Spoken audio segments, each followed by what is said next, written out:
when you use one of these coding agents in a small, immature project, you get this huge ramp up of productivity. You feel like you are a 10x developer, you're getting so much done. There is this crucial point where all of a sudden you feel like you aren't going as fast anymore, and it's taking more and more follow-up prompts to get the outcomes you wanted originally. We were asking ourselves, why does this happen? We were doing a lot of work with these agents, and we were thinking, okay, what's going on here? We feel like we were going faster last week, but we're not now.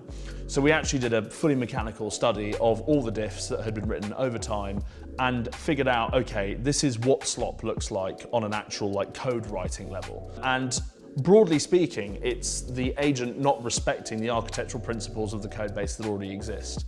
Yes, it can write actual code in the same style as the code that's already in the file. That's fairly easy for it to do.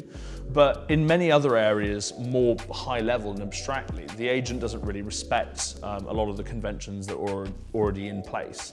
And what that means over time is that you end up with disparate implementations of the same thing and varied architectural patterns and code smells.